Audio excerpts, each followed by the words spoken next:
السلام علیکم ورحمۃ اللہ وبرکاتہ۔ ناظرین اور سامعین کیسے ہیں؟ امید ہے کہ آپ خیریت و عافیت سے ہوں گے۔ ایک مرتبہ پھر ہم آپ حضرات کے سامنے سنڈے کمنٹ باکس میں ہم سے کیے گئے سوالات کے جوابات کو لے کر حاضر ہوئے ہیں۔ سب سے پہلا سوال ہے شاہین کا۔ یہ کوئی بہن ہے، یہ کہہ رہی ہے کہ مفتی صاحب السلام علیکم۔ وعلیکم السلام۔ فرض کی نماز پڑھنے کے بعد قرآن کے سجدے کر سکتے ہیں؟ جی ہاں، فرض نماز کے بعد آپ اپنے وہ سجدے جو آپ نے قرآن کریم کی آیت سجدہ پڑھنے کی وجہ سے آپ پر واجب ہوئے وہ کر سکتے ہیں۔ البتہ عصر کی نماز اور فجر کی نماز میں پہلے کے آیت سجدہ پڑھنے کی وجہ سے واجب سجدے تلاوت نہیں کر سکتے۔ البتہ عصر کے بعد آپ قرآن شریف پڑھ رہے ہیں یا فجر کے بعد سورج نکلنے سے پہلے آپ قرآن شریف کی تلاوت کر رہے ہیں اور اس میں کوئی آیت سجدہ آپ نے پڑھی اور اس آیت سجدہ کو پڑھتے ہی آپ پر سجدہ تلاوت واجب ہو گیا، تو اسی وقت کا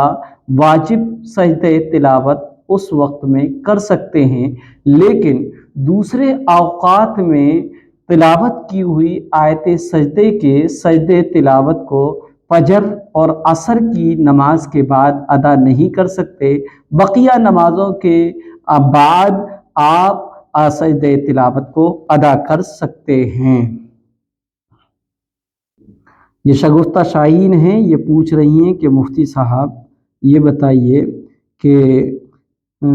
ہمارے پڑوس میں کسی کو مکمل نماز کا طریقہ اور روزہ سحری کا ڈاؤٹ رہتا ہے،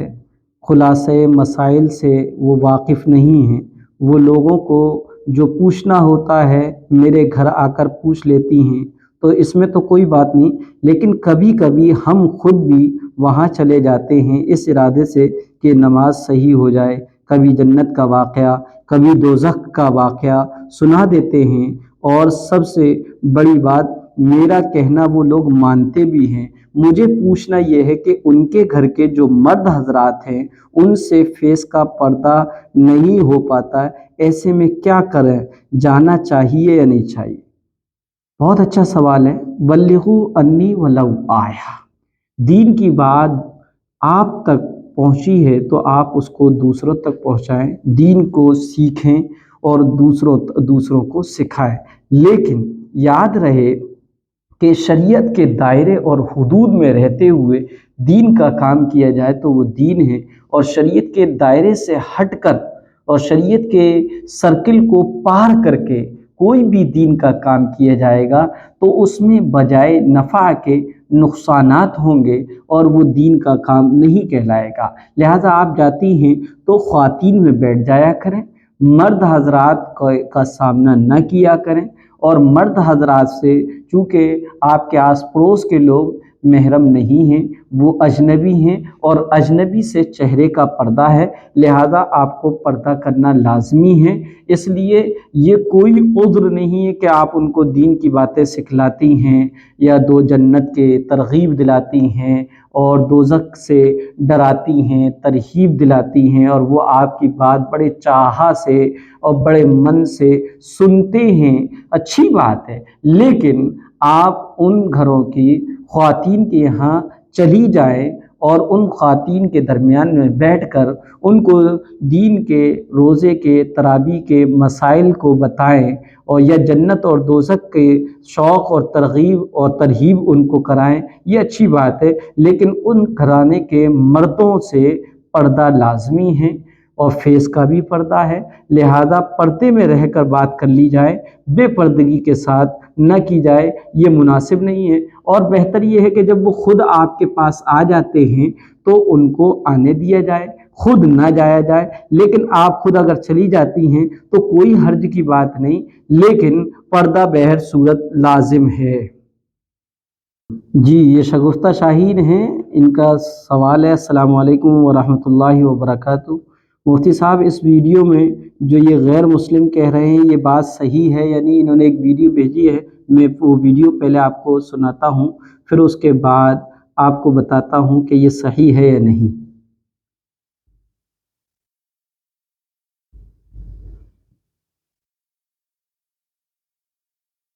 کیا آپ جانتے ہیں کہ پانچوں نمازیں سب سے پہلے کس نے پڑھی اور کن حالاتوں میں پڑھی؟ سب سے پہلے فجر کی نماز حضرت آدم علیہ السلام نے پڑھی جب وہ جنت سے نکل کر باہر آئے تھے۔ سب سے پہلے ظہر کی نماز حضرت ابراہیم علیہ السلام نے پڑھی جب انہیں حضرت اسماعیل علیہ السلام کو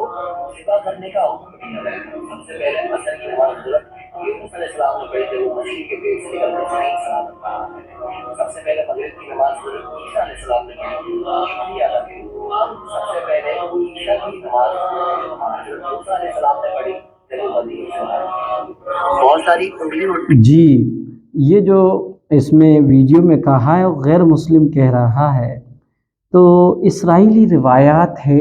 ہم غیر مسلموں کے اسلامک ویڈیو پر بڑا آشاش کرتے ہیں، اور غیر ایمان والے بھائی یہ چاہتے ہیں کہ جیسا کہ مسلمانوں کا دین ہے، کاش کہ مسلمان اپنی لائف بھی اسی طریقے سے بنائیں، تو ہم جس طرح سے خوش ہوتے ہیں ان کے دین کی بات کو قبول کرنے اور ماننے یا اس کو بتانے پر، ویسے ہی ہمیں ان کو بھی خوش کرنا چاہیے، اور وہ خوش ہوں گے جب کہ دین ہماری لائف میں ہو۔ اب مسئلہ سمجھیے گا کہ یہ جو مسئلہ ہے اسرائیلی روایات میں یہ آتا ہے کہ امت محمدیہ کے اوپر 5 نمازیں فرض کی گئی: فجر، ظہر، عصر، مغرب، عشاء۔ اس کے بارے میں یہ 5 نمازیں صرف اس امت کی خصوصیت ہیں، اسی امت پر فرض ہوئی ہیں، اور دوسری امتوں پر 5 وقت کی نمازیں فرض نہیں تھی، بلکہ کسی امت پہ 2 کی، کسی پہ 3 کی، لیکن اس امت کو 5 نمازیں دی گئیں، جو تقریباً 50 تھیں، گھٹتے گھٹتے گھٹتے گھٹتے 5 رہ گئیں، اور اللہ کے رسول صلی اللہ علیہ وسلم ان 5 پر راضی تھے، اور ہم سے 5 کی توقعات بھی باندھی تھی، اور جاتے جاتے وصیت بھی کی تھی۔ لیکن اس کو بیان کرتے ہوئے اکثر علماء بھی غلطی کر دیتے ہیں، پڑھے لکھے حضرات بھی غلطی کرتے ہیں، اور یہ کہتے ہیں فجر کی نماز سب سے پہلے حضرت آدم نے پڑھی، ظہر کی نماز اس نے پڑھی، عصر کی نماز یونس علیہ السلام نے پڑھی، اس طرح کی بات کرتے ہیں، تو یہ غلط ہے۔ اسرائیلی روایات میں یہ ملتا ہے کہ ان 5 نماز جو کہ امت محمدیہ پر مخصوص وقتوں پر فرض کی گئی، چنانچہ قرآن کریم میں ان الصلاۃ کتابا موقوتا، کہ نماز بے شک نماز مقررہ وقتوں پر فرض کی گئی ہے۔ تو ان مقررہ وقتوں پر، یعنی فجر کے وقت، ظہر کے وقت، عصر کے وقت، مغرب کے وقت، عشاء کے وقت، بڑے عظیم جلیل القدر پیغمبروں نے اللہ کی عبادت کی ہے، اور اللہ نے ان پر نظر رحمت، نظر کرم کیا، ان کو انعامات سے نوازا، ان کو مصیبتوں سے، حالات سے، پریشانیوں سے نکال کر راحت دی۔ اس لیے امت محمدیہ پر ان 5 وقتوں ہی میں نماز فرض ہے۔ 5 نمازیں انہوں نے تو نہیں پڑھی، انہوں نے تو نفل اور شکرانے کے طور پہ پڑھی تھی۔ فرق یہ ہے کہ انہوں نے اس وقت میں نماز پڑھی تھی، اس لیے امت محمدیہ پر یہ 5 وقت کی نماز ان وقتوں میں فرض کی گئی ہے۔ جی، شگفتہ شاہین بہنیں یہ کہہ رہی ہیں السلام علیکم ورحمۃ اللہ وبرکاتہ۔ مفتی صاحب وعلیکم السلام ورحمۃ اللہ وبرکاتہ۔ وہ کون سے صحابی تھے جو بہت زیادہ عبادتیں کرتے تھے، اور وہ کون سے صحابی تھے جو بہت زیادہ عبادت تو نہیں کرتے تھے لیکن پھر بھی نبی پاک صلی اللہ علیہ وسلم نے 3 مرتبہ جنتی کی بشارت دی، جنتی ہونے کی بشارت دی، اور 3 مرتبہ جنت کی بشارت دی، اور جو صحابی بہت زیادہ عبادت کرتے تھے ان کو جنت کی بشارت نہیں دی، اور نہ دینے کی وجہ کیا تھی، جبکہ عبادت تو بہت زیادہ کرتے تھے؟ جی ہاں، اس کے بارے میں بڑی تفصیل ہے، حدیث کا مفہوم بتاتا ہوں کہ نبی اکرم صلی اللہ علیہ وسلم نماز کے بعد مسجد نبی میں تشریف فرما تھے۔ صحابی رسول حضور صلی اللہ علیہ وسلم کے ارد گرد گھیرا ڈال کر جھرمٹ بنائے ہوئے بیٹھے ہوئے تھے۔ نبی اکرم صلی اللہ علیہ وسلم کے لب سے الفاظوں کے پھول جھڑ رہے تھے اور ان موتیوں کو اصحاب رسول صلی اللہ علیہ وسلم اپنے ذہن کے دریچوں میں پرو رہے تھے۔ اچانک نبی کریم صلی اللہ علیہ وسلم نے مسجد نبوی کے ایک دروازے کی طرف دیکھا اور ایک خبر دی جس کو صحابہ نے اپنے حواس سے جاننے سے قاصر تھے، کیونکہ دروازے پر کوئی نظر نہیں آ رہا تھا، لیکن رسول اللہ صلی اللہ علیہ وسلم کی نگاہیں اس آتے شخص کو دیکھ رہی تھی، بلکہ اللہ تعالیٰ نے تو پیارے آقا حضرت محمد صلی اللہ علیہ وسلم کو ایسے ایسے علوم سے بھی نوازا تھا جس کا ادراک ہم اپنے ذہن سے نہیں کر سکتے۔ آپ نہ صرف اس شخص کو دیکھ رہے تھے بلکہ آپ کو یہ بھی معلوم تھا کہ اس شخص کا عمل کیسا ہے، اور اللہ نے اس شخص کے لیے جنت کی مہر بھی لگا دی ہے۔ آپ صلی اللہ علیہ وسلم نے فرمایا، اس دروازے سے ابھی ایک جنتی اندر داخل ہوگا۔ صحابہ رضوان اللہ علیہم اجمعین نے اپنی نظریں دروازے پر جما دی، مرکوز کر دی کہ رسول اللہ صلی اللہ علیہ وسلم نے خبر دی ہے، تو یقیناً اب ہم دنیا میں ایک جنتی کا دیدار کریں گے اور جنتی کا دیدار کریں گے، کیونکہ زوال نبوت صلی اللہ علیہ وسلم سے جھوٹ کا صادر ہونا ناممکن ہے۔ زیادہ وقت نہیں گزرا تھا کہ دروازے سے ایک ضعیف، کمزور، نحیف انصاری صحابی اندر داخل ہوئے، سلام کیا اور چپ چاپ پیارے آقا حضرت محمد صلی اللہ علیہ وسلم کی محفل و مجلس میں بیٹھ گئے۔ دن گزر گیا، دوسرے دن دوبارہ پیارے آقا حضرت محمد صلی اللہ علیہ وسلم کی محفل لگی اور چاند دوبارہ ستاروں کی جھلمٹ میں جگمگا کرنے لگا اور اپنی روشنی کی رانائیوں سے ستاروں کو یعنی پیارے آقا کے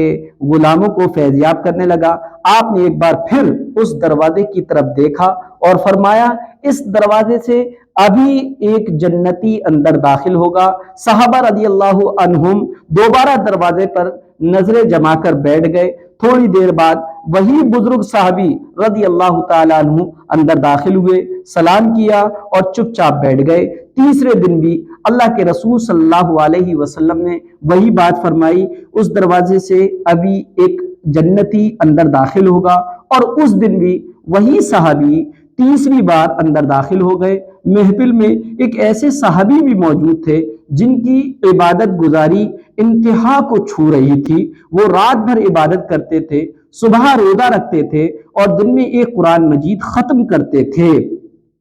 ان کی عبادت گزاری دیکھ کر حبیب کبریہ صلی اللہ علیہ وسلم نے ان کو حکم دیا تھا کہ اپنی جان پر سختی نہ کریں، آپ رات کو آرام بھی کریں گے، ایک دن چھوڑ کر ایک روزہ رکھیں گے اور 3 دن میں ایک قرآن مجید ختم کیا کریں گے۔ ان کا نام حضرت عبداللہ بن عمرو بن عاص رضی اللہ تعالی عنہ تھا۔ یہ عبادت گزار ترین صحابی تھے۔ یہ تینوں دن رسول عربی صلی اللہ علیہ وسلم کی محفل میں موجود تھے۔ یہ اس غیر معروف انصاری صحابی کے بارے میں یہ بشارت اور خوشخبری سن کر حیران رہ گئے اور انہوں نے سوچا کہ یہ شخص یقیناً مجھ سے زیادہ عبادت کرتا ہوگا۔ چنانچہ وہ اگلے دن اس صحابی کے گھر چلے گئے اور چند دن کے لیے اس کے مہمان بننے کی درخواست کی۔ مدینے میں ان دنوں ممکن ہی نہیں تھا کہ کوئی مہمان آئے اور صاحب خانہ اس کی میزبانی سے انکار کرے، لہذا انصاری صحابی نے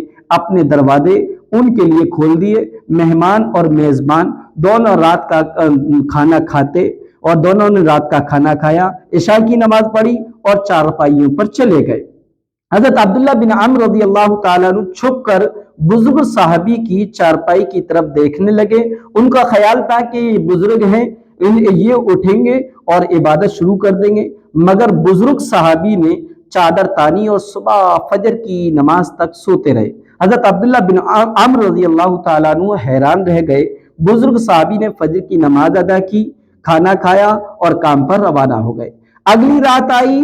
حضرت عبداللہ بن عمرو رضی اللہ تعالیٰ عنہ کا خیال تھا یہ اس رات عبادت کریں گے، مگر وہ اس رات بھی عشاء کی نماز کے بعد سو گئے۔ تیسری رات آئی تو اس بار بھی یہی ہوا۔ وہ انصاری صحابی جس کو نبی کریم صلی اللہ علیہ وسلم نے 3 بار جنت کی بشارت دی تھی، وہ تیسری رات بھی بغیر کوئی نفلی عبادت کیے ہوئے سو گئے۔ یہ وہ دور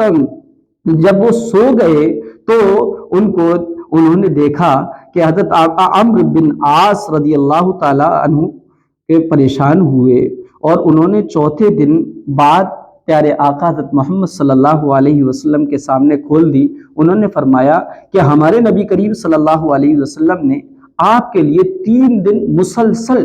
جنت کی بشارت دی۔ میں نے یہ معلوم کرنے کے لیے آپ کے گھر ٹھہرا تھا کہ آپ کون سی ایسی عبادت، کون سا ایسا عمل کرتے ہیں جس کی وجہ سے اللہ کے رسول صلی اللہ علیہ وسلم نے آپ کو جنت کا حقدار قرار دیا۔ لیکن مجھے ان 3 دنوں میں جس میں آپ کے گھر میں مہمان بن کر رہا، میں نے آپ کو کوئی انوکھی بات آپ کے اندر نہیں دیکھی، پھر اللہ تعالیٰ نے آپ کو کیوں منتخب کیا؟ بزرگ صحابی رضی اللہ تعالیٰ عنہ مسکرائے اور فرمایا، بھتیجے میں جیسا ہوں میں آپ کے سامنے ہوں، میں اس کے علاوہ کچھ بھی نہیں ہوں۔ حضرت عبداللہ رضی اللہ تعالیٰ عنہ مایوس ہو کر روانہ ہو گئے۔ وہ دروازے تک پہنچے تو بزرگ صحابی رضی اللہ تعالیٰ عنہ نے آواز لگائی، بھتیجے سنو، میں تمہیں اپنے بارے میں ایک بات بتاتا ہوں۔ میں نے آج تک اپنے دل میں دنیا کے کسی شخص کے لیے کوئی بغض، کوئی نفرت اور کوئی حسد نہیں رکھا۔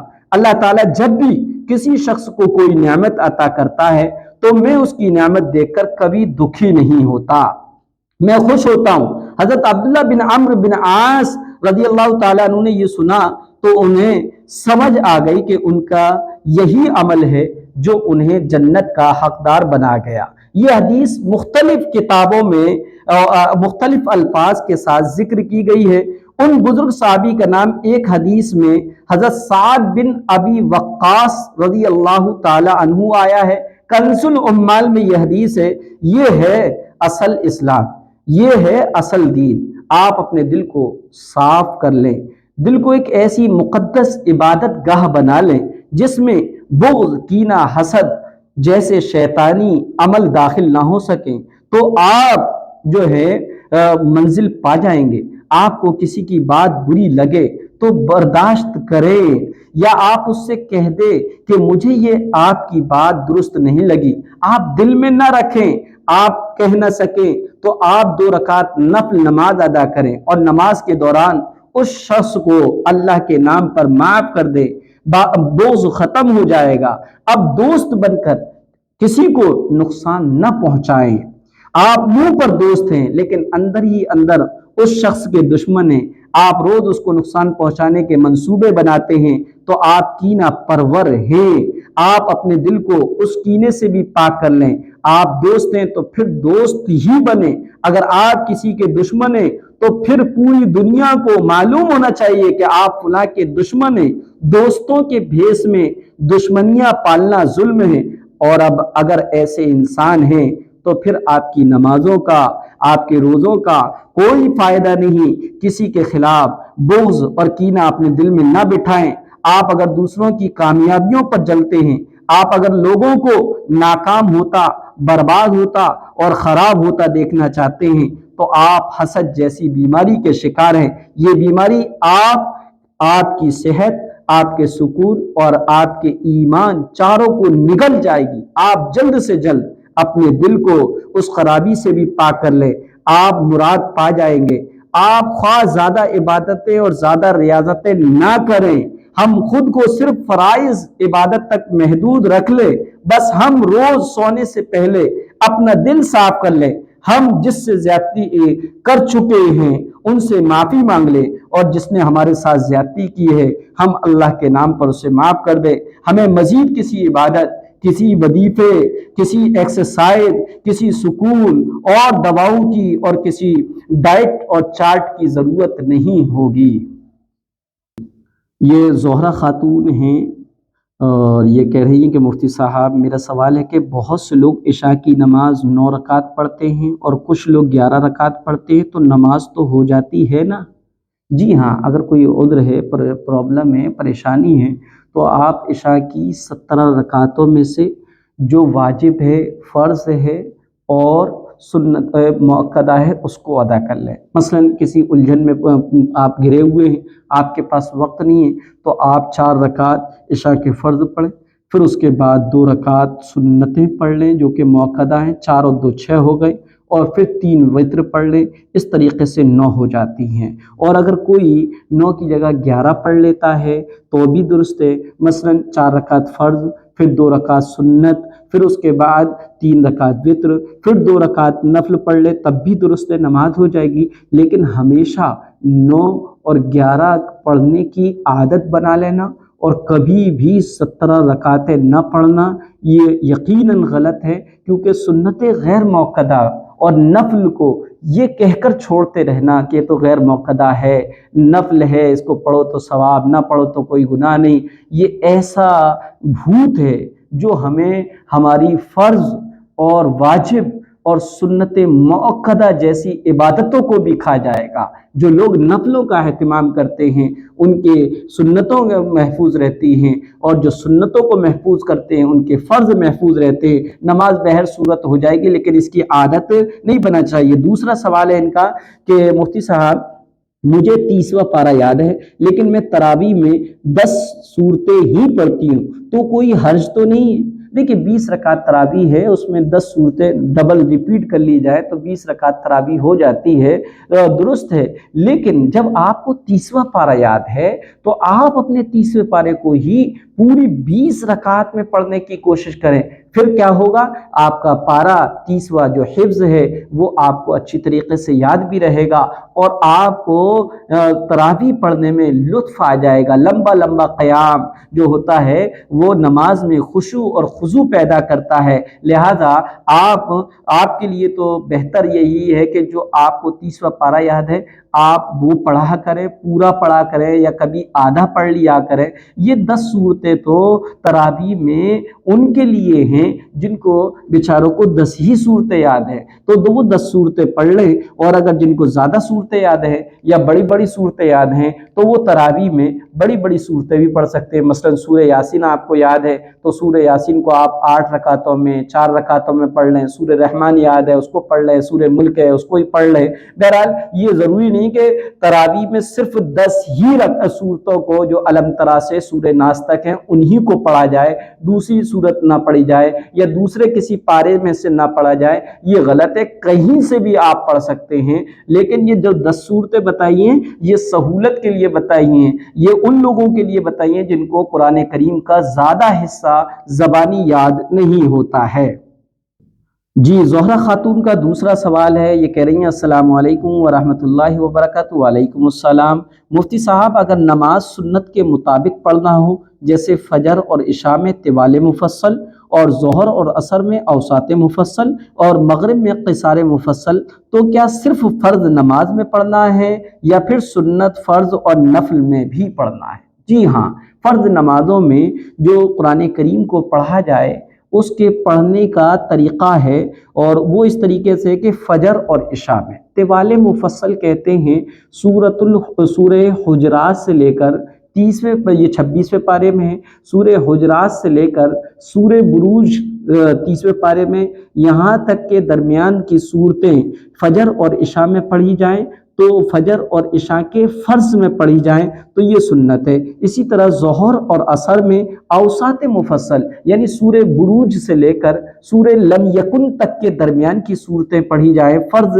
یعنی ظہر کے فرض میں اور عصر کے فرض میں، یہ سنت ہے۔ اسی طرح مغرب میں قصار مفصل یعنی سورہ لم یکن سے لے کر آخری قرآن سورہ ناس تک کی درمیان کی صورتوں کو مغرب کے فرضوں میں پڑھا جائے تو یہ سنت ہے۔ لیکن ان لوگوں کے لیے جن کو قرآن کریم کی یہ مقدار زبانی یاد ہے، جن کو زبانی یاد نہیں ہے تو وہ جون سی صورت چاہیں فرض نمازوں میں، نفل میں، سنتوں میں جون سے میں چاہیں پڑھ سکتے ہیں۔ لیکن جو قصار مفصل، اوساط مفصل اور طوال مفصل کی جو یہ تفصیلات ہیں، یہ تفصیلات فرض نمازوں کی رکعت میں ہے، یعنی کہ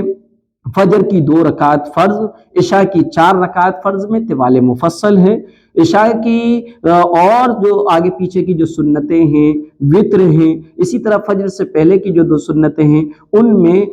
یہ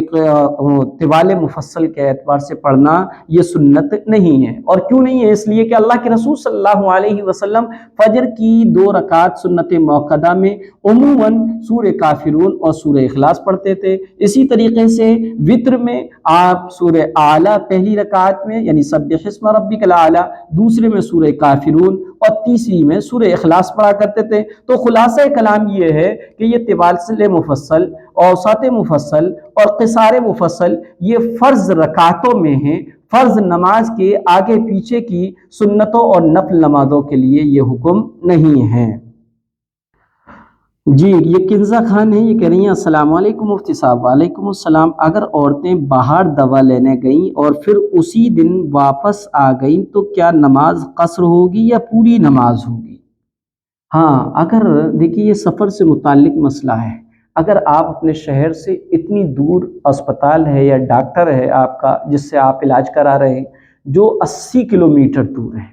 80 کلومیٹر دور سفر کر کے آپ جاتی ہیں ڈاکٹر کو دکھانے یا اسپتال میں علاج کرانے اور اسی دن واپس آ جاتی ہیں، اور اس درمیان میں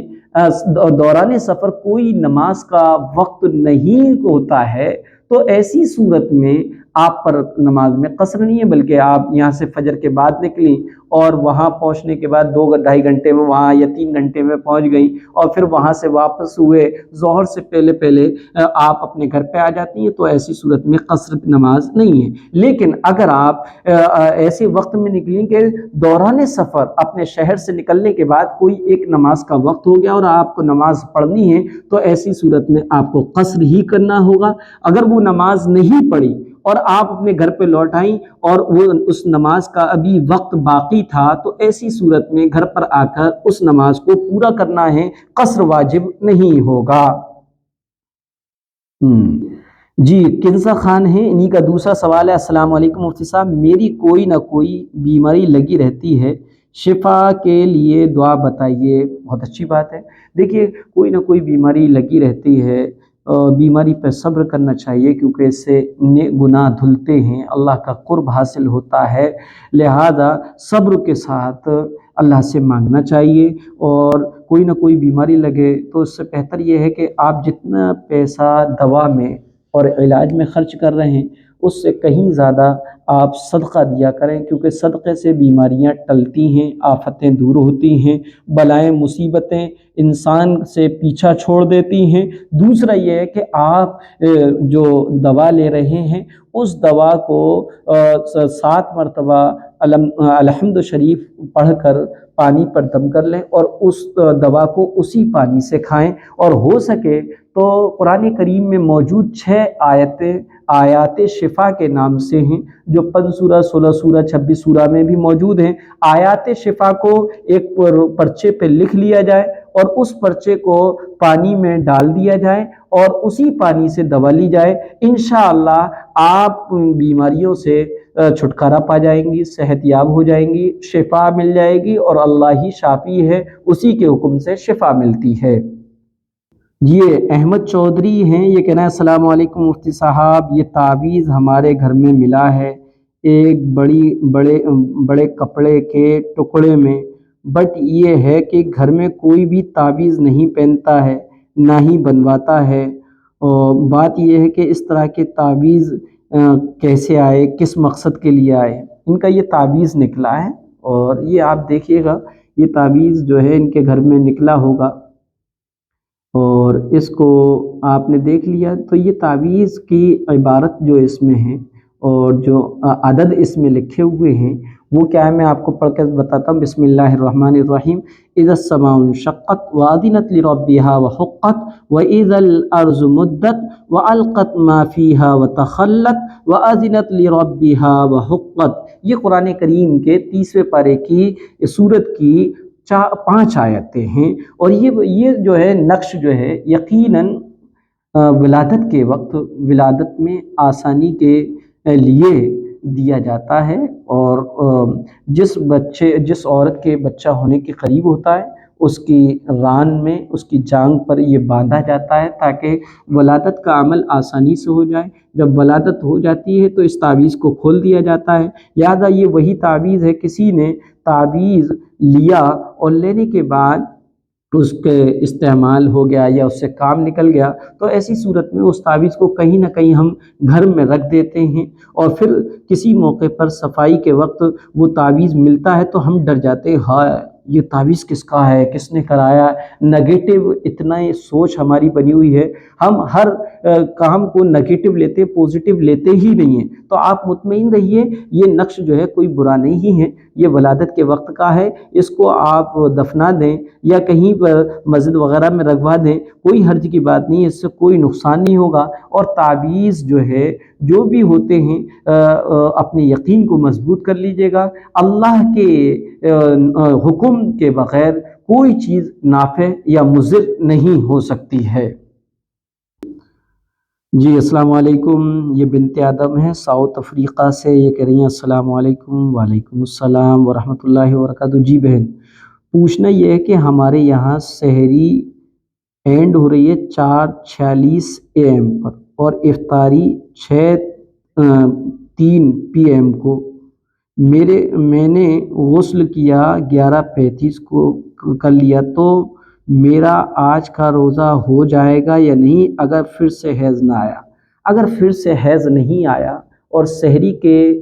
وقت کے ختم ہونے سے پہلے آپ کی ماہواری اور حیض کا خون بند ہو جاتا ہے، تو ایسی صورت میں آپ سحری کر لیں اور روزہ کی نیت کر لیں اور دن میں کسی بھی وقت نہا لیں، اور اگر آپ نہا لیں گے آپ کا روزہ ہو جائے گا۔ لیکن اگر حیض آ جاتا ہے تو ایسی صورت میں روزہ نہیں ہوگا۔ جی یہ ہیں ابو الیمان ہیں پاکستان سے، یہ کیا کہہ رہے ہیں، ان کا آڈیو میں سوال ہے، اس کو سنتے ہیں پھر اس کے بعد جواب دیں گے۔ السلام علیکم ورحمۃ اللہ وبرکاتہ۔ مفتی صاحب کیا حال ہے؟ خیریت سے ہیں؟ طبیعت ٹھیک ہے؟ مفتی صاحب میں مقبول احمد عرض کر رہا ہوں پاکستان سے۔ مفتی صاحب مسئلہ پوچھنا ہے، مسئلہ یہ کہ عصر کی نماز ہو رہی ہو اور ایک شخص آ کر امام کے ساتھ شامل ہو جائے دوسری رکعت میں اتحیات پہ، تو جب وہ امام صاحب کھڑے ہو جائیں تو آیا وہ امام ہی کے پیچھے ثنا پڑھ لے گا یا نہیں، یا وہ جب امام سلام پھیرے گا تب ثنا پڑھے گا؟ جی مقبول احمد صاحب نے سوال کیا ہے کہ کوئی شخص اس وقت آیا جب کہ جماعت کھڑی ہو چکی تھی اور امام ایک آدھ یا دو رکعتیں پڑھا چکا تھا، اس آنے والے شخص کی ایک یا دو رکعت چھوٹ گئی تھی اور وہ آیا اور آنے کے بعد جماعت میں شامل ہو گیا۔ جماعت میں فوراً شامل ہو جانا چاہیے۔ مرد حضرات یہ کوتاہی کرتے ہیں کہ وضو کر کے آئے اور امام صاحب اگر رکوع سے آگے بڑھ جاتے تو پھر وہ ان کی چال بھی بہت سلو ہو جاتی ہے، اور وہ اطمینان سے پھر تو جو ہے ہاتھ پہنچتے ہیں، ادھر ادھر مسجد کا معائنہ کرتے ہیں اور امام کے قیام کا انتظار کرتے ہیں تاکہ امام کھڑا ہو تب ہم جماعت میں شامل ہوں۔ حالانکہ ایسا نہیں ہے، بلکہ امام کو جس رکن میں پائیں نیت باندھ کے جماعت میں شامل ہو جائیں۔ یہ ضروری نہیں کہ امام قیام میں ہو جبھی آپ اس کے ساتھ نماز میں شامل ہوں۔ ہاں البتہ یہ ہے کہ آپ نے اگر امام کے ساتھ رکوع پا لیا تو آپ کو رکعت بھی مل گئی، اور اگر آپ کو امام کے ساتھ رکوع نہیں ملا تو ایسی صورت میں وہ رکعت گویا کہ آپ کی چھوٹ گئی ہے۔ بہرحال جب امام کے ساتھ شامل ہوں گے تو سبحانہ نہیں پڑھنا ہے،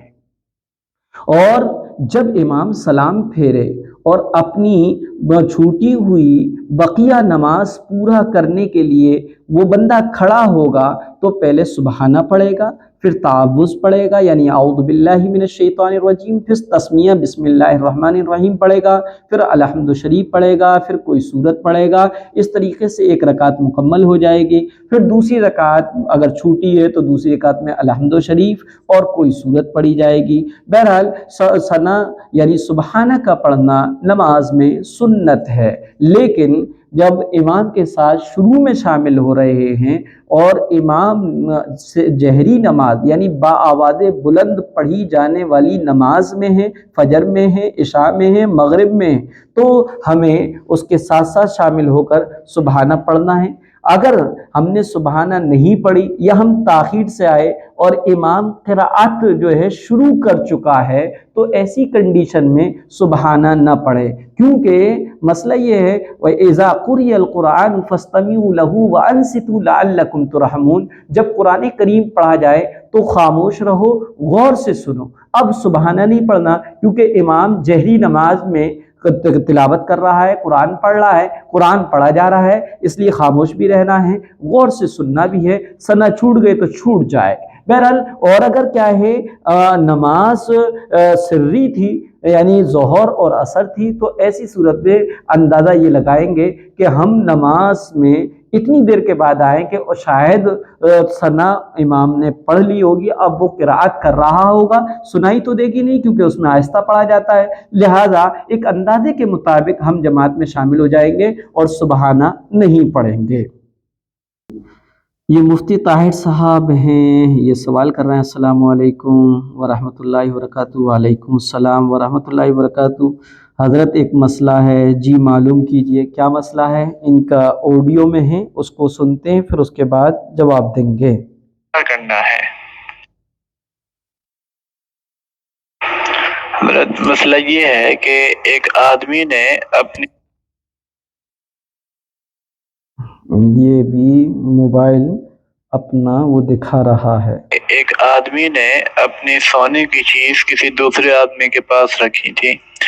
اب وہ ان سے کسی دوسرے آدمی نے لے لی اور لینے کے بعد وہ اسے گروی رکھا ہے بینک میں اور وہاں سے قرضہ لے لیا، پھر اس کے بعد جو ہے وہ اسے چھڑا نہیں پائے اور وہ چیز ان کی ڈوب گئی، ایک طریقے سے ختم ہو گئی۔ تو اب جن کی وہ چیز تھی وہ مانگ رہے ہیں، تو جن سے چیز ڈوب گئی ہے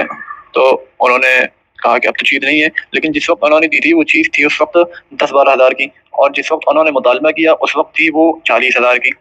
تو اب دونوں نے مل کر فیصلہ یہ کیا کہ 20 ہزار میں طے کر لیا جائے معاملہ، تو اس وقت انہوں نے ٹھیک ہے 20 ہزار میں معاملہ طے ہو گیا اور 15 ہزار روپے بر وقت دے دیے، 5 ہزار روپے باقی رہ گئے۔ اب دوسری لڑکی کی شادی جب آ رہی ہے تو وہ آدمی جنہوں نے 20 ہزار میں راضی ہو گئے تھے، اب وہ کہہ رہے ہیں کہ مجھے پیسے دو، تو انہوں نے 5 ہزار روپے دے دیے، تو وہ کہتے ہیں کہ مجھے یہ پیسے نہیں چاہیے، مجھے تو چیز دو، یہ چیز کے پیسے دو، اور آج کے وقت میں اس چیز کی قیمت 1 لاکھ روپے ہے۔ تو اب کیا کرنا ہے اس میں؟ کہاں؟ جی ہاں، اگر کسی نے سونا یا چاندی، گولڈ یا سلور کسی کو امانت کے طور پہ دی اور وہ چیز اس نے اپنی ہی ارادے سے، اپنے ہی اختیار سے اپنے استعمال میں لے لی یا کسی وجہ سے اس نے ختم کر دی، تو ایسی کنڈیشن میں وہ سونے یا چاندی کی چیز ہی لوٹانا واجب ہوگی، اس کی قیمت واجب نہیں ہوگی۔ لیکن اگر مسئلہ معاہدہ کر لیا تھا، یعنی جس بندے نے اپنے سونے کی چیز دی، جس وقت دی تھی اس وقت اس کی مالیت 15 ہزار کی تھی، لیکن جس کو دی اس نے اپنے استعمال میں لے آیا، بینک میں اس نے گروی رکھ دی اور کسی طریقے سے وہ چیز ضائع ہو گئی، اور پھر اس نے زیورات کے مالک نے جس کو دیا تھا اس سے پیسوں کا مطالبہ کیا، اس نے وہ چیز نہیں دی، اور وہ گولڈ اس وقت مہنگا ہو چکا تھا، 14 ہزار کی چیز اس وقت 40 ہزار کی ہو گئی تھی، اور پھر 20 ہزار روپے میں صلح ہو گئی اور 20 ہزار روپے میں اس نے مان گیا، اور پھر 15 ہزار روپے پیشگی دے دی، 5 ہزار باقی رہ گئے تھے، بقیہ رقم کی ادائیگی کا مطالبہ کیا گیا، تو اس نے جب ادائیگی کرتے ہوئے 5 ہزار روپے جو بقیہ تھے وہ دیے، تو زیورات کے مالک نے کہا نہیں مجھے تو وہ چیز ہی چاہیے، تو ایسی صورت میں یہ اپنے معاہدے کی خلاف ورزی ہے۔ جب آپ پہلے راضی ہو گئے تھے، شرعاً آپ کی چیز اگر اس بندے نے اپنی ضروریات میں صرف کر لی تو اس کو وہی چیز سونے کی واپس کرنی ہے، چاہے سونا اس وقت کتنے ہی کم ریٹ کا ہو اور ادائیگی کے وقت جو ہے سونا کتنا ہی مہنگا ہو، بہرحال سونے کی ادائیگی ہی تھی، لیکن چونکہ آپ نے ایک صلح کر لیا تھا، آپ راضی ہو گئے تھے، پھر آپ اس صلح کو توڑ رہے ہیں، یہ مناسب نہیں ہے۔ اس بندے پر واجب ہے کہ وہ چیز ہی دے دے، کیونکہ یہ بندہ تو اپنی رضامندی کو ختم کر چکا ہے۔ تو ایسی صورت میں جو ہے موجودہ جو سونا ہے، چاندی ہے، اسی کے ذریعے سے اس کی ادائیگی کی جائے گی۔ جی یہ عافیہ ہیں شکاباد سے، ان کا کوئی سوال ہے کیا ہے؟ بہرحال آڈیو میں ہے، پھر سنتے ہیں آڈیو، پھر اس کے بعد جواب دیتے ہیں۔ ہلو السلام علیکم بھائی، خیریت سے؟ جی بھائی، خواب کی تعبیر کا مجھے یہ یاد نہیں آ رہا کہ میں نے خواب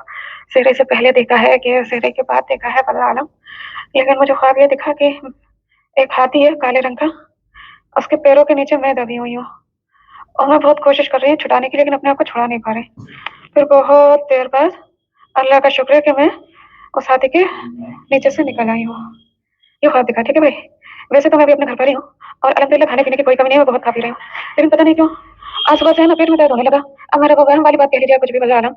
تو مطلب کیا اس بات کی وجہ ہے، یا پھر سب کا بات کا نکال دوں، یا پھر یہ نارمل ہے؟ جبکہ سیلے میں نے زیادہ کچھ کھایا نہیں، دودھ کا نہیں کھائی تھی بس۔ تو بھائی اگر فرصت بن جائے تو بتا دیجیے گا، اگر خواب کی تعبیر ہو تو پھر میں سب کا نکالوں، اور کچھ اور ہو تو وہ بتا دیجیے گا۔ ویسے تو میں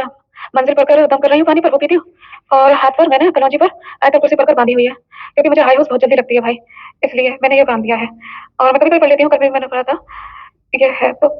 جی ان کا جو سوال ہے گویا کہ خواب کی ایک تعبیر ہے، تو اگر یہ پریگننٹ ہیں اور یہ خواب فجر کے بعد دیکھا ہے یا رات کے شروع حصے میں دیکھا ہے، تو یہ خواب ذہنی اور سوچوں کی وجہ سے ہے، خیالات کے وجہ سے اس کی کوئی تعبیر نہیں، کیونکہ پریگننٹ اور حاملہ عورت اکثر دوران حمل وہ گندے اور ڈراونے خواب دیکھتی ہیں، لہذا اس کی بالکل پرواہ نہیں کرنا چاہیے۔ خود آقا مدنی صلی اللہ علیہ وسلم کی امی جان حضرت آمنہ رضی اللہ تعالی عنہا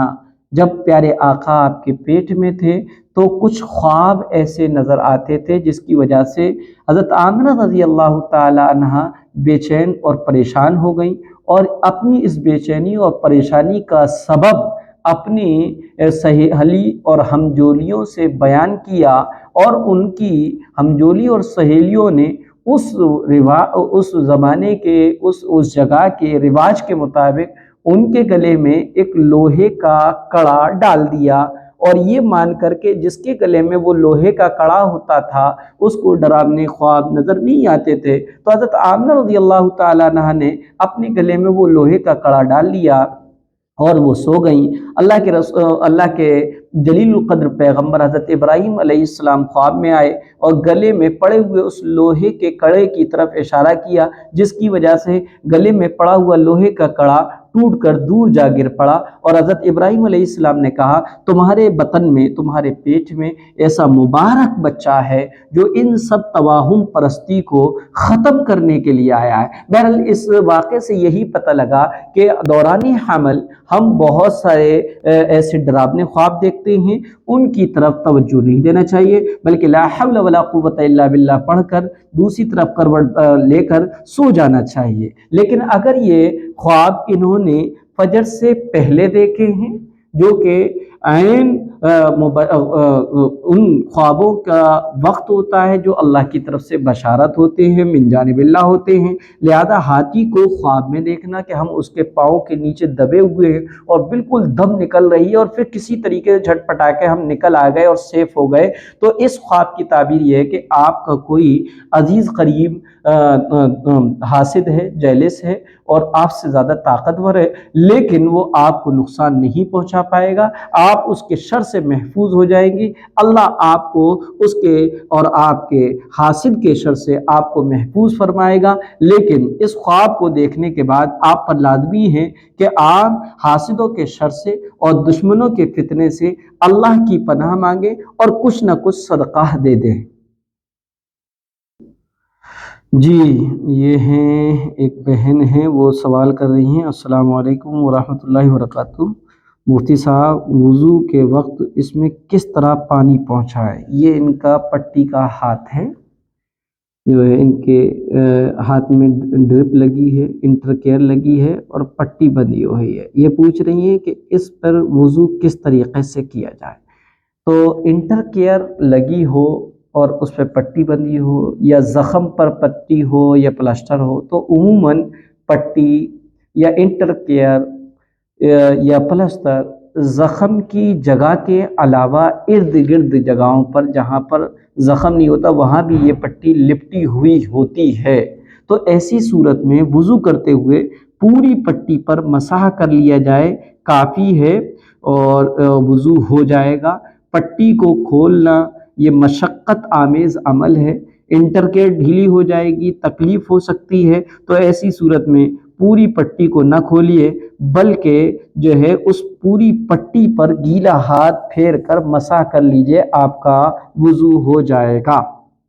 یہ کہہ رہی ہیں کہ صدقے کے پیسوں سے بچیوں کو کوئی انعام دے سکتے ہیں مکمل تراویح پڑھنے کی خوشی میں، تاکہ آگے جا کے دوسری بچی جنہوں نے نہیں پڑھی ہے وہ بھی پڑھنے کی کوشش کریں۔ اگر وہ بچے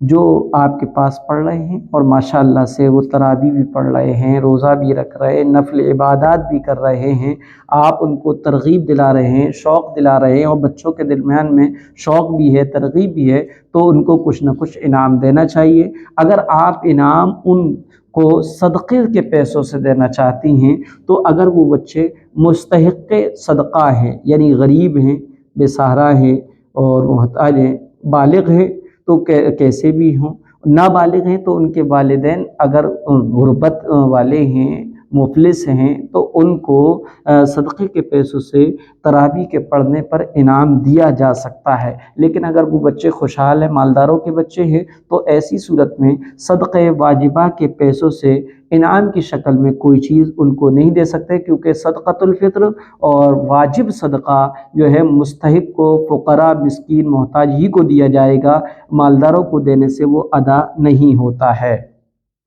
جی یہ شافیہ شیخ ہے، وہ کہہ رہی ہیں شاید میرا سوال بہت الٹا سیدھا ہو لیکن بہت دن سے میرے دماغ میں یہ کوشچن، اگر کچھ غلط لکھا ہو تو پہلے سے معذرت چاہوں گی۔ مفتی صاحب میرا سوال تھا کہ جیسے میری امی نماز یا قرآن پڑھتی ہیں تو میری بھتیجی جو پیمپرس پہنی ہوئی ہوتی ہے امی کی گود میں آ کر کھیلنے لگتی ہے، تو کیا پیمپرس یورین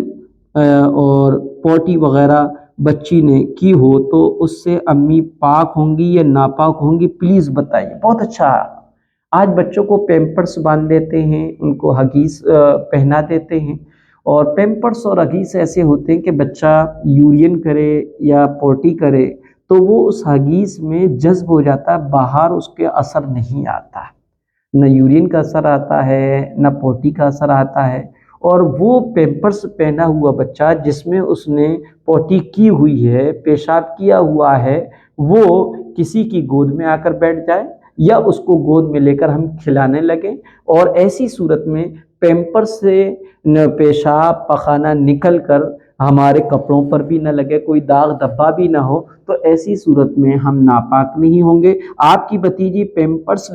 پہنے ہوئی حالت میں اگرچہ اس نے پوٹی کی ہے یا یورین کیا ہے یا نہیں، یہ یقینی بات نہیں ہے، لیکن اگر ایسی آ کر بیٹھ گئی، کی ہو تب بھی نہ کی ہو تب بھی امی ناپاک نہیں ہوں گی۔ ہاں البتہ یہ ہے کہ اگر یہ یقین ہو جائے کہ بھتیجی نے یا بچی نے پیمپرس میں یورین یا پوٹی وغیرہ کر رکھی ہے تو ایسی صورت میں بچی کو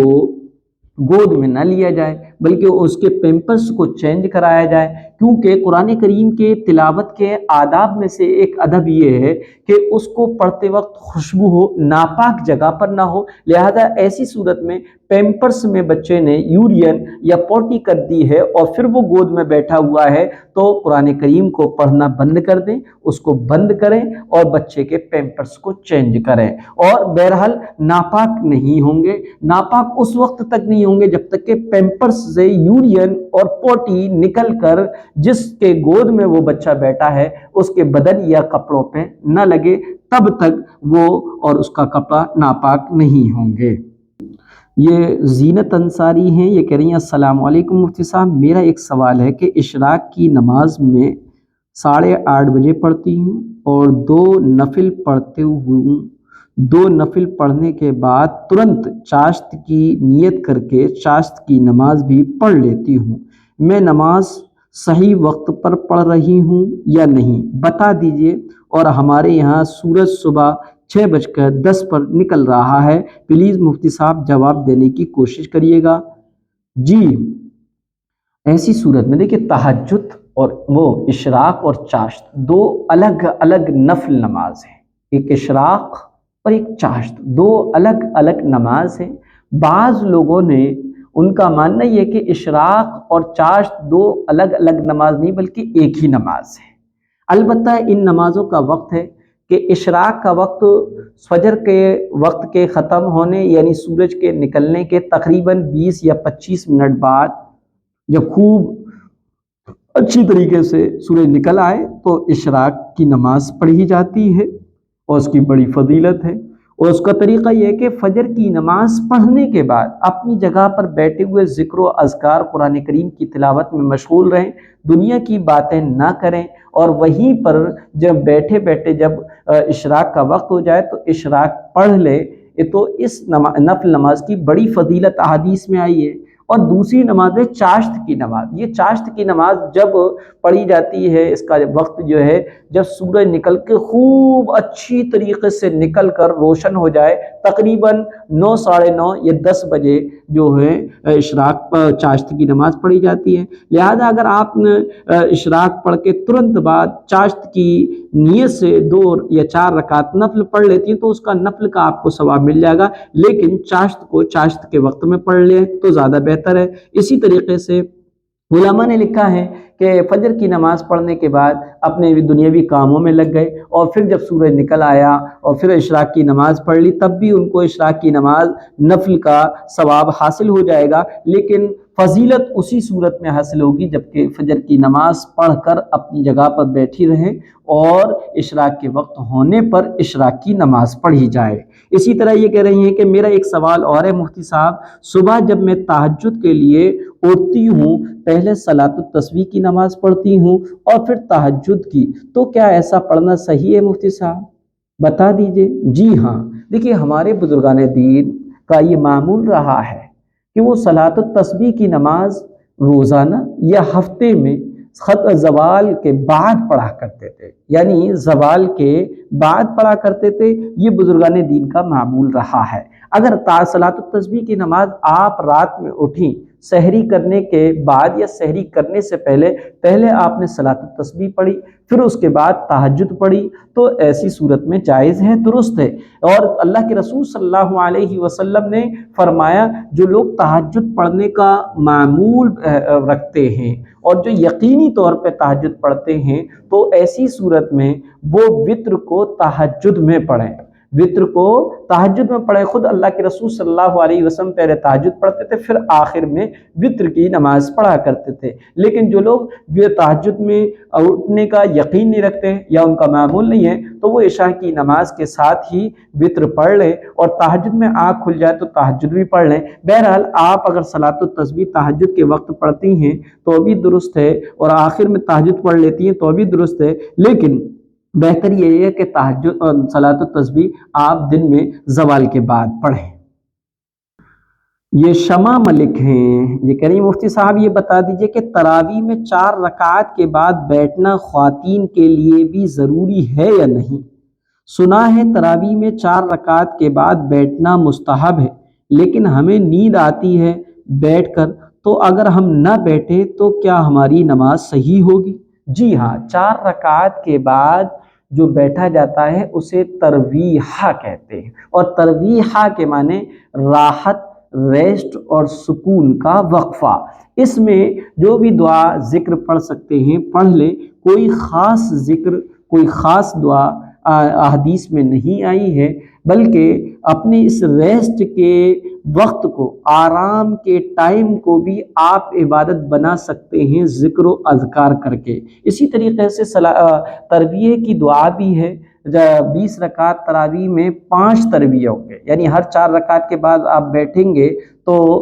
5 مرتبہ بیٹھنا ہوگا، اس کو 5 تربیہ کہتے ہیں۔ اور تربیہ کی دعائیں سبحان ذی الملک والملکوت، سبحان ذی العزت والعظمت والحیبت والقدرت والکبریاء والجبروت، سبحان الملک الذی الحی الذی لا ینام ولا یموت، سبوح قدوس ربنا ورب الملائکۃ اللہم اجرنا من النار یا مجیر یا مجیر یا مجیر۔ یہ پڑھنا مستحب ہے، اگر آپ نہ پڑھیں تب بھی آپ کی نماز صحیح ہو جائے گی۔ یہ پڑھنا واجب اور ضروری نہیں ہے۔ اگر 4 رکعات پر بیٹھ کر آپ کو نیند آ رہی ہے تو آپ نہ پڑھیں، مسلسل لگاتار آپ 20 رکعات پڑھتے چلے جائیں، کہیں بھی ریسٹ نہ لیں، کہیں بھی نہ رکیں، تب بھی آپ کی تراویح کی نماز ہو جائے گی۔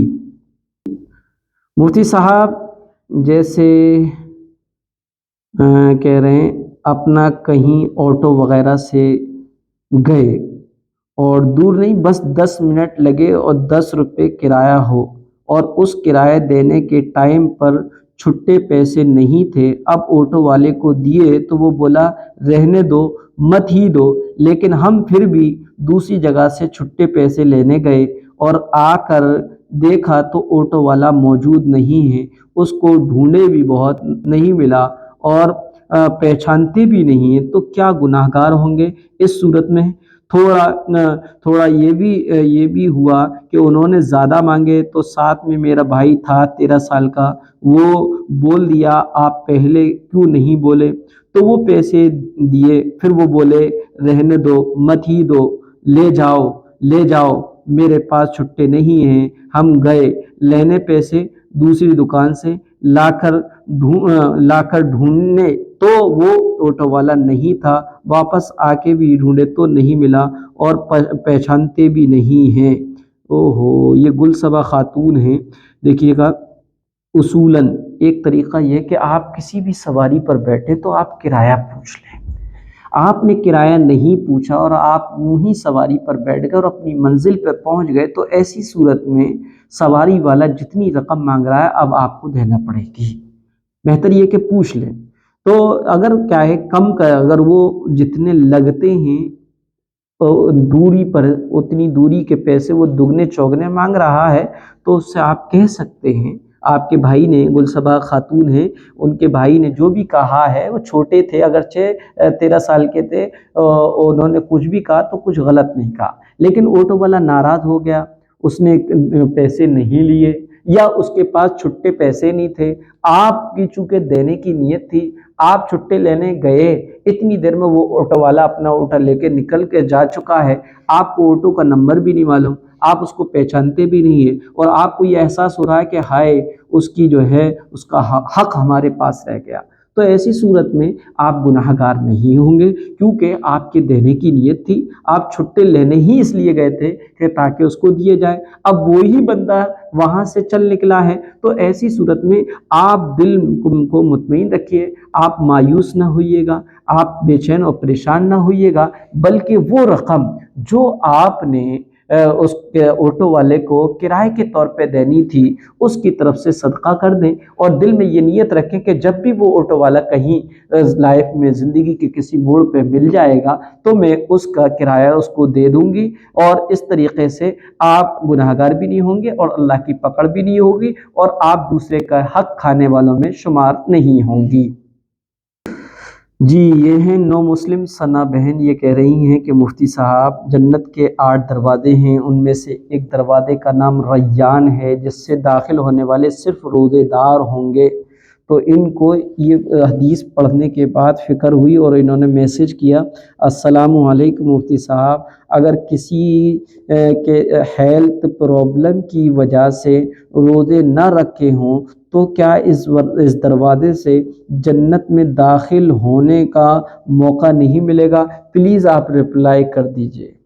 جی ہاں، اگر کوئی آپ شرعی اعتبار سے معذور ہیں، بیمار ہیں، روزہ نہیں رکھ سکتے ہیں، لیکن آپ کا نیت، آپ کے ارادہ یہ تھا کہ کاش میرے ساتھ یہ بیماری نہ لگی ہوتی تو میں بھی روزہ رکھتی یا روزہ رکھتا، تو ایسی صورت میں اللہ کے رسول صلی اللہ علیہ وسلم نے فرمایا نیت المؤمن خیر من عملہ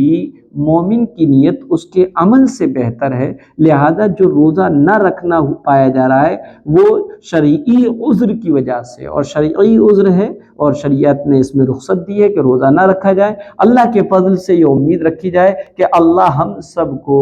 جو عذر کی وجہ سے روزہ نہیں رکھ پا رہے ان کو، اور جو روزہ رکھ رہے ہیں لیکن روزے کے آداب کا رعایت نہیں کر پا رہے ہیں، تو ان سب کو جنت کے باب الریان سے انشاءاللہ اپنے فضل سے جنت میں داخل فرمائے گا۔ اللہ کی ذات سے مایوس نہ ہوئیے گا، اللہ سے توقع رکھیے گا، اللہ اپنے فضل ہی سے جنت میں پہنچائے گا، اللہ اپنے فضل ہی سے جنت کے دروازے باب الریان سے گزر کر جنت میں داخل کرے گا۔ یہ مسرور صاحب ہیں، ان کا سوال ہے، اور یہ سوال جو ہے انہوں نے آڈیو میں کیا ہے، پہلے سنتے ہیں پھر اس کے بعد جواب دیں گے۔ السلام علیکم ورحمۃ اللہ وبرکاتہ۔ مفتی صاحب، میں مسرور بول رہا ہوں آگرہ سے۔ میں یہ کہنا چاہ رہا تھا کہ اگر امام صاحب نماز پڑھا رہے ہوں اور کسی کی نماز ایک رکعت یا دو رکعت چھوٹ جائے تو اسے نیت کرنے کے بعد چپ رہنا چاہیے یا ثنا پڑھنا چاہیے؟ کیونکہ کئی لوگوں سے سنا ہے کہ جب امام صاحب الحمدللہ اسٹارٹ کر چکے ہوں تو ثنا نہیں پڑھنا چاہیے، یا ثنا کا وقت کچھ منٹ کے لیے مقرر رہتا ہے کہ اللہ اکبر بولا جلدی سے ثنا پڑھو، اس کے بعد امام صاحب اپنا الحمد شروع بھی اسٹارٹ کر دیتے ہیں، تو یہ بتا دیجیے گا مجھے۔ جی ہاں، یہ مسرور صاحب ہیں آگرہ سے، یہ پوچھ رہے ہیں کہ اگر امام کے ساتھ ہم نماز پڑھ رہے ہیں اور نماز میں بعد میں شامل ہوئے، نماز کے شروع ہونے کے تھوڑی دیر بعد، جبکہ امام قرات شروع کر چکا ہے، یا ایک آدھ دو رکعت نکلنے کے بعد، تو میں نے ابھی آپ کو پہلے سوال میں بتایا تھا کہ ایسی صورت میں ثنا نہیں پڑھنا ہے۔ مقتدی جو امام کے پیچھے نماز پڑھ رہا ہے، بعد میں شامل ہوا ہے نماز میں، اور امام قرات شروع کر چکا ہے، تو ایسی صورت میں وہ خاموشی سے نیت باندھ کر جماعت میں شامل ہو جائے، ثنا نہ پڑھے، کیونکہ ثنا کا پڑھنا سنت ہے، اور یہ سنت اور واجب حکم کیا ہے؟ واجب حکم یہ کہ جب قرآن پڑھا جائے تو خاموش رہو اور غور سے سنو، لہذا واجب پر عمل کیا جائے گا، سنت پر عمل نہیں کیا جائے گا، یعنی ثنا نہیں پڑھی جائے گی۔ یہ صوفی ہیں، کہاں کے ہیں پتہ نہیں، یہ کہہ رہے ہیں السلام علیکم مفتی صاحب، فطرے کا کیا ہے خلاصہ بتا دیجئے۔ صدقۃ الفطر ایک مالی عبادت ہے، ان لوگوں پر واجب ہوتی ہے جن کے پاس نصاب کے بقدر مال ہے، 7.5 تولہ سونا یا 52 تولہ چاندی، یا اس کی مالیت کے 30-35 ہزار روپے ہیں قرضے ورضے نکال کر، تو ایسے لوگوں پر صدقہ فطر واجب ہوتا ہے۔ صدقۃ الفطر کئی چیزوں سے دیا جاتا ہے، منقے سے، پنیر سے، کشمش سے، چھواروں سے، جو سے اور گیہوں سے۔ اس کی کوانٹٹی بھی ہے، اگر گیہوں کے علاوہ جو سے، کشمش سے، کھجور سے، پنیر سے، منقے سے اگر آپ صدقۃ الفطر ادا کرتے ہیں تو ایسی صورت میں تقریباً 3.5 کلو وزن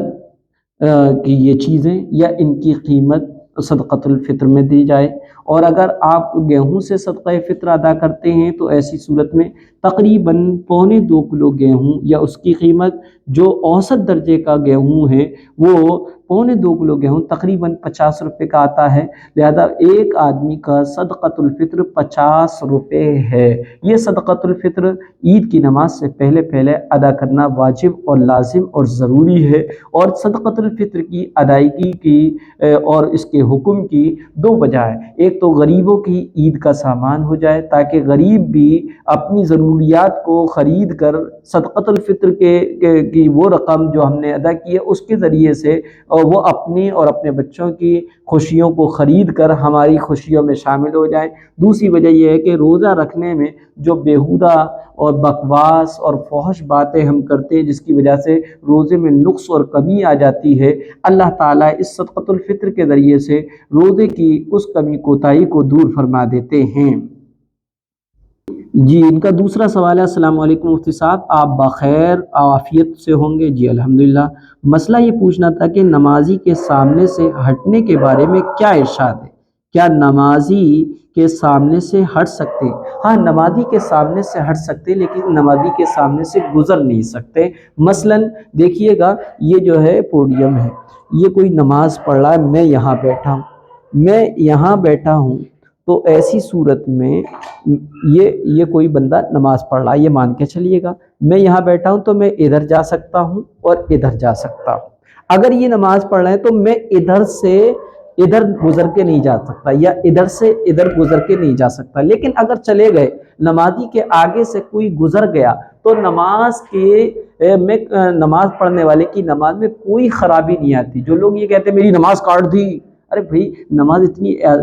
کوئی کپڑے کا ٹکڑا یا کاغذ ہے جو کاٹا اور پھاڑا جائے، اس لیے نماز میں کوئی فرق نہیں آتا. ہاں البتہ نمازی کے سامنے سے گزرنے والا اگر جان بوجھ کے گزر رہا ہے، بغیر عذر کے گزر رہا ہے تو وہ گناہ گار ہوگا. لہذا نمازی کے آگے سے بغیر عذر کے اور جان بوجھ کر گزرنا بہت بڑا گناہ ہے، لیکن نمازی کے نماز میں کوئی فرق نہیں آئے گا. اسی طریقے سے نمازی کے سامنے بالکل جسٹ برابر میں آپ بیٹھے ہیں تو ہاں نمازی کے سامنے سے اٹھ کر دائیں بائیں تو جا سکتے ہیں، یہ نماز کے گزرنے میں نہیں آئے گا. ایک گزرنا ہے، ایک اٹھ کر دائیں بائیں ہونا ہے. تو حدیث میں جو آیا ہے وہ نمازی کے آگے سے گزرنے کے لیے منع آیا ہے، نمازی کے سامنے دائیں بائیں ہو جانے سے ممانعت حدیث میں نہیں آئی ہے.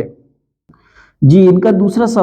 سوال ہے، السلام علیکم مفتی صاحب، خیریت سے ہوں گے انشاءاللہ؟ جی الحمدللہ خیریت سے ہوں. مسئلہ یہ معلوم کرنا ہے کہ جو ایکسٹرا گھر یا دکان لوگ بناتے ہیں کرائے سے دینے کے لیے اور پلاٹ لے کے ڈالتے ہیں تو کیا ان پر زکوٰۃ فرض ہوگی یا نہیں؟ دیکھیے رہائشی مکان کے علاوہ ایک آدھ دو مکان اور یا پلاٹ یا زمین آپ نے اگر اس کو لیتے وقت خریدتے وقت بیچنے کی نیت کی تھی، تجارت اور بزنس کی نیت کی تھی، تو ایسی صورت میں وہ رہائشی مکان کے علاوہ جتنے پلاٹ، جتنے مکان، جتنے گھر، جتنی زمین آپ نے بیچنے کی نیت سے لیے تھے تو وہ مال تجارت میں آئیں گے، اور مال تجارت میں آ کر ان کی موجودہ پریزنٹ قیمت پر زکوٰۃ واجب ہوگی. اور اگر وہ کیا ہے دکان، مکان، زمین، جائیداد کو رہنے ہی کے نیت سے لیا تھا، بیچنے کی کوئی نیت نہیں تھی، تو ان کی مالیت پر زکوٰۃ واجب نہیں ہوگی. تیسری صورت یہ کہ کوئی دکان یا مکان اس لیے لیا یا تعمیر کرایا کہ اس میں کرایہ دار آئیں گے، کرایہ دار رہیں گے اور اس سے پروفٹ ہوگی، آمدنی ہوگی، تو ایسی صورت میں اس مکان یا دکان کی جو کرایہ کی آمدنی آ رہی ہے، جو پروفٹ آ رہا ہے، وہ اگر جمع ہو رہا ہے تو اس پر زکوٰۃ واجب ہے، اور اگر وہ خرچ ہو رہا تو کوئی مسئلہ ہی نہیں ہے. لیکن کرائے حاصل کرنے کے لیے بنائے گئے مکان یا دکان کی مالیت پر زکوٰۃ واجب نہیں ہوگی. یہ عمرانہ ہیں علی گڑھ سے، السلام علیکم. وعلیکم السلام. ان کے کچھ سوال ہیں، آڈیو میں ہیں، دیکھتے ہیں، سنتے ہیں، پھر جواب دیتے ہیں. السلام علیکم بھائی، میں یہ پوچھ رہی تھی جیسے کہ ہماری سالانہ جیسے ہم لاٹری وغیرہ ڈالتے ہیں، اگر وہ ہمارے پاس رمضانوں میں آئی بھی رکھی ہے تو ہمیں اس کا ضرور بتائیے. یہ ہے وہ، اس کا کیا مسئلہ بھائی؟ پلیز جواب ضرور دیے گا آن لائن. ہلو السلام علیکم بھائی، میں یہ کہہ رہی ہیں کہ ہماری جو لاٹری ہے، کمیٹی ہے، پتی ہے، الگ الگ جگہوں پہ بولا جاتا ہے، کہیں تو پتی بولا جاتا ہے، کہیں لاٹری بولا جاتا ہے، کہیں کمیٹی بولے جاتی ہے. وہ کمیٹی جو ہم نے ڈال رکھی ہے وہ ہمیں مل گئی. مثلاً 1 لاکھ کی کمیٹی تھی، 1 لاکھ کی پتی تھی، 1 لاکھ کی لاٹری تھی، اور 7,000 روپے ہم نے بھرنا ہے ہر مہینے میں. ابھی ہم نے 4 مہینے ہی بھرے تھے، 7 چوک 28 کے چوتھی لاٹری اور چوتھی کمیٹی ہمیں مل گئی. تو 1 لاکھ روپے جو ہمیں ملا ہے یہ پورا ہمارا نہیں ہے، بلکہ اس میں سے صرف 28,000 ہمارا ہے، بعد باقی کا تو وہ ہمیں پتی کی شکل میں دینا ہے، یہ دوسروں کا ہے. تو 1 لاکھ جو ہمیں کمیٹی کا ملا ہوا ہے، اس پورے 1 لاکھ پر زکوٰۃ واجب نہیں ہے، بلکہ اس میں سے جو 28 ہے وہ ہمارا ہے، اس پہ زکوٰۃ واجب ہے، پورے 1 لاکھ پہ زکوٰۃ واجب نہیں ہے. ہاں اگر آپ نے لاٹری اور کمیٹی ساری بھر دی، پھر اس کے بعد آپ کو کیا ہے کمیٹی مل رہی ہے تو وہ چونکہ آپ کی ہے، اس پہ زکوٰۃ واجب ہوگی. اور اسی طریقے سے آپ کو کمیٹی اور لاٹری نہیں ملی لیکن آپ بھر رہے ہیں، تو ایسی صورت میں آپ جب زکوٰۃ جو اپنے اوپر دیکھیں گی، جو سامان کیش وغیرہ، سونا چاندی وغیرہ لکھیں گی، اس میں اس پیسوں کو بھی جوڑ لیں جو آپ کے لاٹری اور کمیٹی میں بھر چکے ہیں، کیونکہ اپنے ہیں اور وہ آپ کے گویا کہ امانت کے طور پر رکھے ہوئے ہیں، لہذا امانت پر رکھی ہوئی جو رقم ہوتی ہے اس پہ بھی زکوٰۃ واجب ہوتی ہے اور اسی اعتبار سے زکوٰۃ دیں۔ دوسرا سوال ان کا، السلام علیکم ورحمۃ اللہ وبرکاتہ۔ السلام علیکم بھائی، میں یہ کہہ رہی تھی جیسے کہ ہمارا زیور ہے وہ ہم نے اپنے بیٹے کی اور یہ بیٹی کی نیت سے رکھ رکھا ہے کہ جیسے کہ ان لوگوں کے ان کے لیے، اور وہ کبھی کبھار ہم پہن بھی لیتے ہیں تو تب بھی اس بھائی میں جی ہاں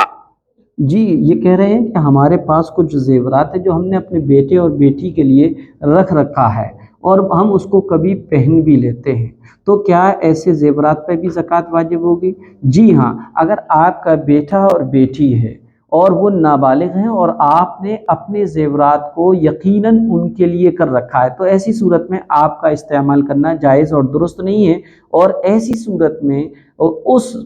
زیورات پہ زکوٰۃ واجب نہیں ہوگی، کیونکہ زکوٰۃ کے وجوب کے لیے جہاں مالیت شرط ہے وہیں پر بالغ ہونا بھی شرط ہے، اور آپ کے بچے بالغ نہیں ہیں اس لیے زکوٰۃ واجب نہیں ہوگی۔ اور اگر آپ کے بچے بالغ ہیں اور آپ کے پاس جو زیورات سونے چاندی کے ہیں وہ آپ یہ کہہ رہے ہیں کہ ہمارے بچوں کے ہیں، تو بچوں کے پاس رہتے ہوئے بچوں کے نام سے جب سے آپ نے کیے ہیں، اگر اس پہ سال گزر گیا اور وہ اتنا ہے جس پہ زکوٰۃ واجب ہوتی ہے تو زکوٰۃ واجب ہوگی۔ اور اگر ان پہ نہیں ہے، آپ نے ان کو دینے کی نیت نہیں کی بلکہ آپ نے خود کے لیے رکھ رکھا ہے اور آپ استعمال کرتے ہیں، تو استعمالی زیورات پر بھی زکوٰۃ واجب ہوتی ہے، زکوٰۃ دینی پڑے گی۔ جی یہ ہیں عارش، یہ سوال ہے ان کا۔ السلام علیکم ورحمۃ اللہ وبرکاتہ۔ مفتی صاحب، میرا ایک مسئلہ ہے کہ میری حیض کی عادت 5 یا 7 دن کی ہے، اس بار 2 دن کے بعد بند ہو گئی، 5 دن میں غسل کر کے روزہ رکھ لیا، صبح 10 بجے اسپاٹ نظر آیا، میں نے روزہ تو نہیں رکھا، 5 پارے پڑے ہیں تو کیا وہ پارے مانے جائیں گے یا نہیں؟ تو ایسی صورت میں جو آپ کی عادت ہے 5-7 دن کی اور اس کے بعد پھر آپ کو حیض آ جائے اور 10 دن کے اندر اندر آئے تو وہ بعد میں آنے والا خون حیض ہی کا شمار ہوگا، اور اس میں جو قرآن کریم پڑھ لیا ہے آپ نے، بہتر یہ کہ اس کو دوبارہ پڑھ لیں، دوبارہ اس کو پڑھ لیں۔ اسی طرح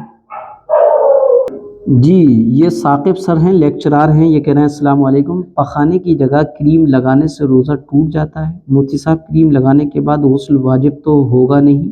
دیکھیے گا، پخانے کی جگہ بواسیر کے دانے ہو جاتے ہیں، زخم ہو جاتے ہیں، یا بواسیر کے زخم نہیں کوئی اور زخم ہے، تو روزے کی حالت میں پخانے کی جگہ جو زخم ہے اس پہ مرہم، دوا یا ٹیوب وغیرہ لگایا جائے اور وہ زخم باہر کی طرف ہو تو ایسی صورت میں روزہ نہیں ٹوٹے گا، نہ ہی زخموں پر کریم یا کچھ اور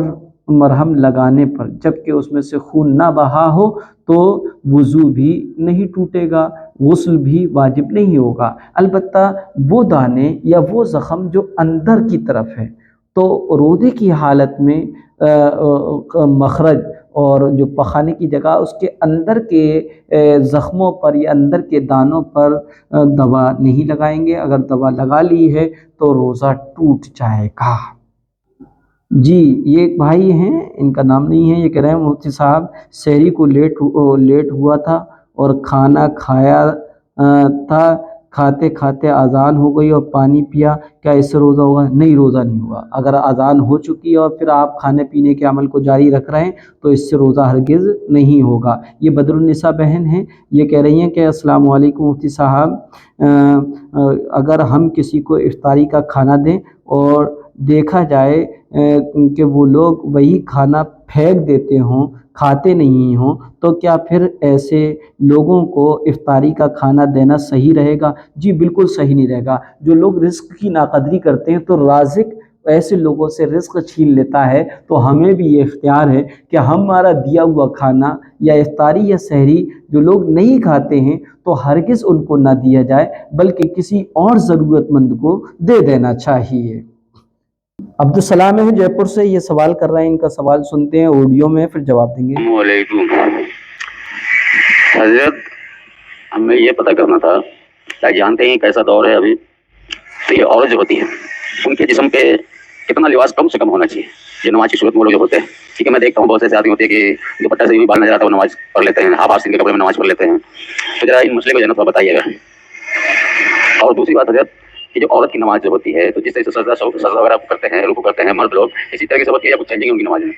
پھر اللہ جی ہاں، عورت کا سارا بدن ستر ہے، ایک ہوتا ہے پردہ اور ایک ہوتا ہے ستر۔ ستر کہلاتے ہیں وہ حصہ جس کا چھپانا ہر حالت میں ضروری ہو۔ دیکھیے، عورت کے اتنے ہاتھ، گٹوں سے اوپر ہاتھ اور چہرہ اور ٹخنوں سے نیچے پاؤں، ان کو چھوڑ کر سارا بدن ستر میں شامل ہے، اور نماز کے لیے اس سارے بدن کا چھپانا ضروری ہے۔ دوران نماز اگر ستر کا کوئی حصہ ایک رکن یعنی 3 مرتبہ سبحان اللہ کہنے کے بقدر کھلا رہا تو روزہ نہیں ہوگا۔ مثلا چوٹی ہے، اس کے بال نظر آ رہے ہیں، ہاف آستین کا جمپر ہے، اور رکوع کرتے وقت دوپٹہ بھی بہت چھوٹا ہے، چادر بھی جس کو اوڑھ کر نماز پڑھ رہے ہیں وہ چھوٹی ہے، اس میں سے آدھے ہاتھ دکھ رہے ہیں، تو ایسی صورت میں نماز نہیں ہوگی، نماز فاسد ہو جائے گی۔ اسی طریقے سے چہرہ کا اور ہاتھوں کا اور پاؤں کا غیر محرم سے پردہ ہے، تو ستر الگ ہے، پردہ الگ ہے۔ اسی طریقے سے دوسرا مسئلہ ہے، کیا عورت کی اور مرد کی نماز میں فرق ہے؟ جی ہاں، عورت مرد کی نماز میں بہت بڑا فرق ہے، اور کیوں نہ ہو فرق، کیونکہ عورت نام کے معنی ہی پردے کے ہیں، لہذا بعض مواقع ایسے ہیں جس میں عورتوں کی نماز کی ادا کرنے کے طریقے علیحدہ، مردوں کے علیحدہ۔ مثلا اس میں سے ایک نیت باندھنا ہے، نیت مرد حضرات ناف کے نیچے باندھتے ہیں، عورتیں سینے پر باندھتی ہیں۔ اسی طرح ہاتھ اٹھانے کے مسئلے میں مرد حضرات اپنے دونوں ہاتھ اگر چادر اوڑھے تب چادر سے باہر ہاتھ نکال کر ہاتھ کے انگوٹھوں کو کانوں کی لو تک اٹھائیں گے اور اللہ اکبر کہہ کر ناف کے نیچے تک باندھ لیں گے، لیکن عورتیں اپنے دوپٹے کے اندر سے ہی اپنے ہاتھوں کو شولڈر تک اٹھائیں گی، ایک فرق۔ دوسرا فرق یہ ہے کہ رکوع کرتے وقت عورتیں اپنے ہاتھوں کو گھٹنوں پر رکھیں گی، گھٹنوں کو پکڑیں گی نہیں، ہلکا سے جھکیں گی۔ مرد حضرات گھٹنوں کو پکڑیں گے اور سر، سرید اور پیٹھ کو برابر کر لیں گے۔ اسی طریقے سے جو مرد حضرات جو ہیں ان کا سجدے کا طریقہ علیحدہ ہے، عورتوں کا طریقہ علیحدہ ہے، کہ عورتیں جب سجدہ کریں گی تو اپنے دونوں پاؤں جو ہے رائٹ